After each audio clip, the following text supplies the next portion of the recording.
suspect that my sister speakers are slightly jealous because you've gotten more time with me now, right? They're loving and supporting. Are we good? Yeah. Are you ready? Yeah. Are you ready for me? Yeah. Okay. Because we have to ensure that you can hear me well. Yes? So let me start with this. This is my conscious revolution. Don't define my black identity. Don't define my feminism. Don't define my politics. This is why I resist. Don't define me. If you ask me what my most prominent feature is, the color of my skin would not come to mind. Not because I'm not proud of it, but because it is not and it should not be my most prominent feature. But yet I live in a world where the color of my skin is used to define me, describe me, set boundaries on who I am meant to be, what I am, judge what I say, and even cast aspersions on my character. This is the 21st century, and racism is another form of slavery, but just without visible chains. The black identity has long been marginalized, dehumanized, commoditized, to feed a narrative of white supremacy and white privilege. But let me tell you this, that the prejudice and bias against black people is also done by non-black ethnic minorities. Yes, I said it, and if it makes you feel uncomfortable, oh well. But that is why it is time for the miseducation of the female black identity to be deconstructed. And we can deconstruct it with these few home truths. Don't you dare call me an angry black woman, because I am justifiably angry, biologically female, and yes, of African descent. Don't you dare call me aggressive, bully, dominant, because I am visible, have the cause of my conviction, unequivocally and unapologetically vocal, and I can assertively defend my opinion. Don't you dare undermine my brilliance and excellence because of your irrational fear of me and the unfathomable inferiority complex of your false superiority. As I've grown older, I know I don't look it, but yeah. As I've grown older, I have chosen to use that narrative to challenge the user. So where the purpose is to silence me, I do the opposite and I'm more vocal. Where the purpose is to cast aspersions on my character, oh, no. I refuse to cower, but instead, I assertively stand my ground. And where the purpose is to diminish my ability, I dig in and let my skills, the product of my work and my passions speak for me. This is why I resist. Now let me tell you this, that the negative stereotype, prejudice, bias, discrimination, call it what you like, it is an insidious camouflage to demean, dehumanize, and silence us. It is an attempt to take away our power of opinion, power of expression, power of authenticity. Everything seems to be for grabs. Everything about us seems to be called for judgment. Even our hair.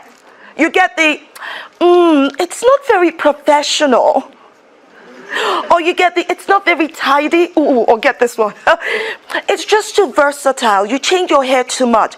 Are you paying for it? But by attacking our ethnic hairstyles, you are messing with our black identity. This is why I resist. Or is it our way of expression?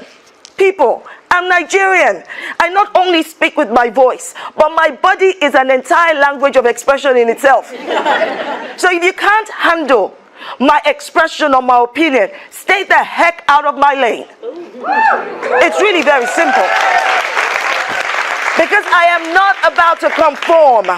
I am not about to turn my hair into something that fits your Eurocentric sense of beauty, because the African beauty is solid.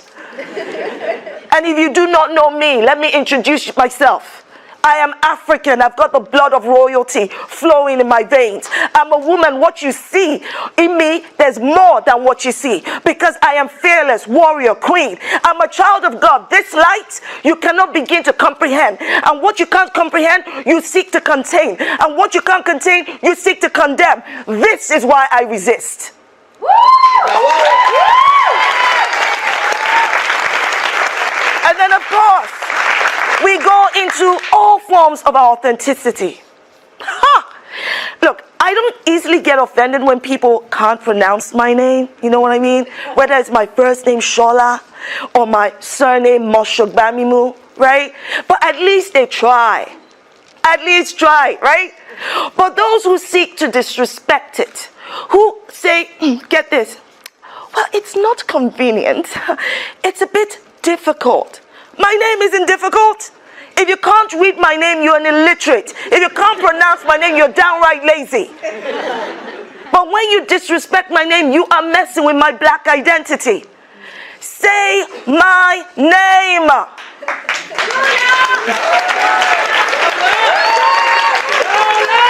You have to understand that when you say an African name, you have to say it with the right attitude.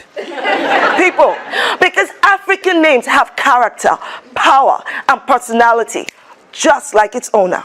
And you have to understand this, that by not saying our names, it is a visible exclusion.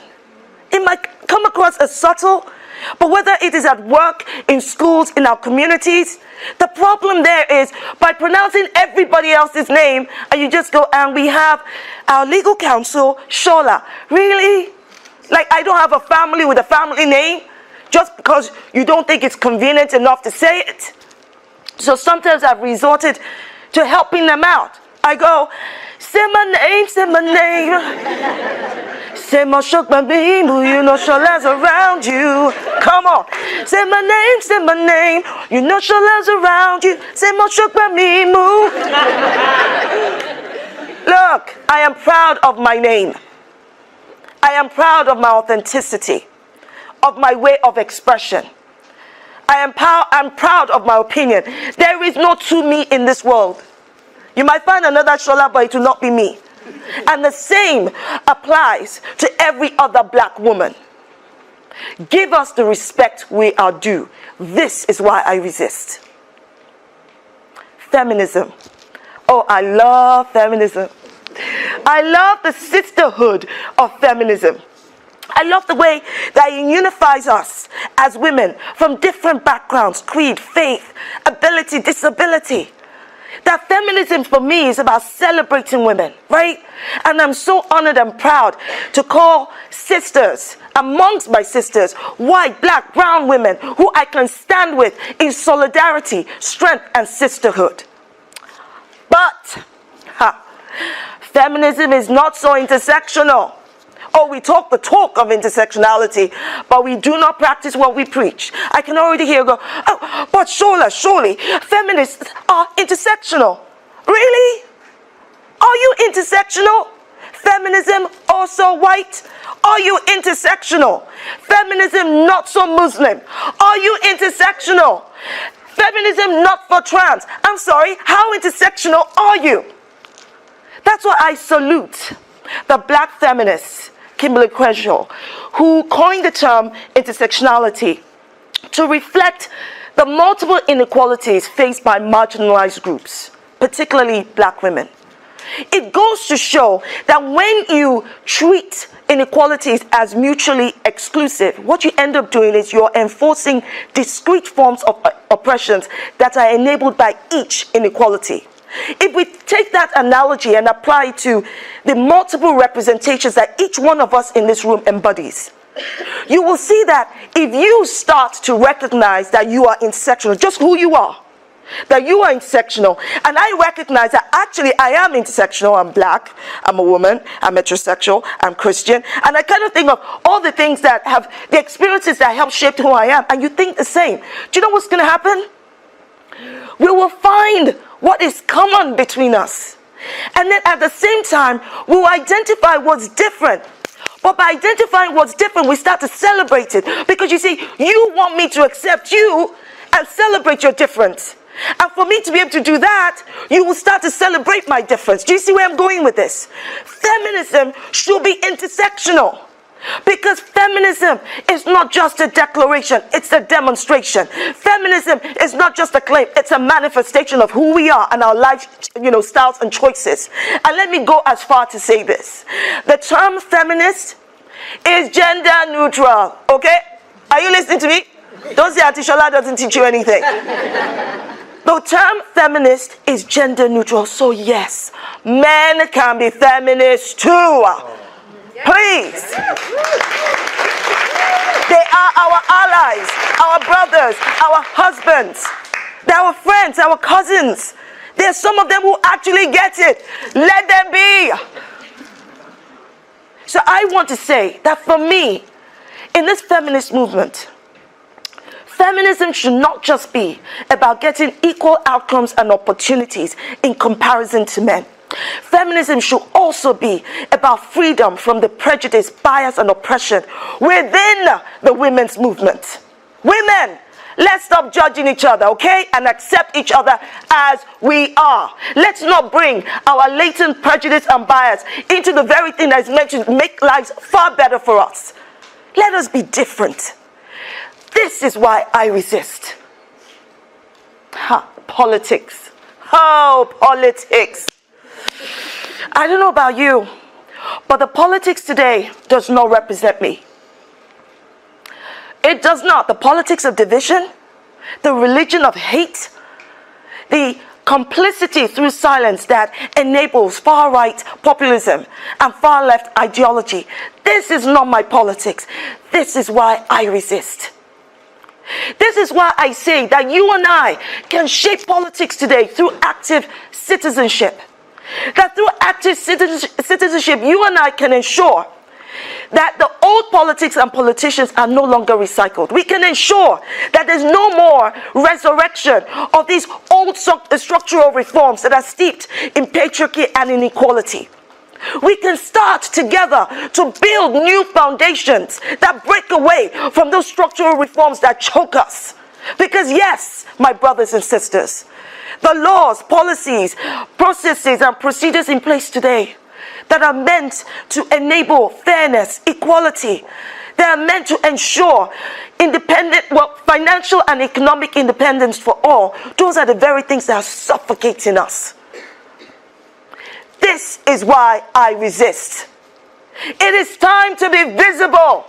Get to the front of the march, literally and figuratively. Become and exercise the power that you are. We often think that government is the power. I'm here to educate you. Okay? Government cannot possibly be the power because we are the government. Not those elected officials. We put them in there. We, the people, are the shareholders of this country. Those elected officials, they work for us. That's why they're called public servants. But we have to take responsibility on how we shape politics through our voice, our values, and our votes. Because if you truly do not want your integrity to be compromised, if you truly do not want the wrong form of representation, then you have to stop being complicit through silence. You have to stop the lazy media consumption. We have to do so much more than just wait for things to happen or make it somebody else's problem. Because if you don't start to see that politics affects the food on your table, clothes on your back, and the roof over your heads, brothers and sisters, then you're part of the problem. If you say, well, there, it's okay, the politician only said the little fib, it's a lie. There's no other way to describe it. A fib is a lie, and untruth is a lie. It is a lie. Don't tolerate it. We should not continue to allow division. Because that division, even if you don't feel it applies to you today, it will apply to you tomorrow. Understand that. If you see somebody attacking your Muslim sister and you say anything because, well, you're not Muslim and really it's not your problem, I promise you tomorrow it will be your problem. And if you don't start to have somebody else's back, who's going to have your back? We have to be the change and representation we want to see through active citizenship. This is why I resist. Because my politics says, if one of us falls, then all of us fall. But if we stand united, then we can never be divided. Are you ready to do something about it? Because I'm not here to just talk at you, which I can't, but that's not the point. Are you ready to do something about it? What are you going to do about it? What is it that triggers you? What is it that provokes you to act? Because that is what activism is about. Simply something that makes you do something different. Are you ready for a revolution? Yes. Oh no, I'm sorry. This ear wasn't listening properly. Are you ready for a revolution? Yes. Are you ready to do something different? Yes. Are you ready to provoke change in your lives? Yes. Are you ready to say no to compromise? Yes. Then give me a beat. Come on. Let me hear you. Let me hear you. Louder. Come on. Say after me. I am a revolution. A revolution. Say, I am a revolution. A revolution. Okay, hold up, because some of you are being so proper. Like, oh my God, this is so not what we expected. This is like TEDx. You know what? This is my spot. Get the heck up. Everybody stand up now. Come on. And if you behave yourselves, I might just let you sit back down. Give me a beat. Come on. Come on. I am a revolution. A revolution. I say what? Am a revolution. Come on, do it some attitude, people. Come on, come on. I am a revolution. A revolution. I am a revolution. A revolution. A revolution. A revolution. This is my conscious revolution. Thank you.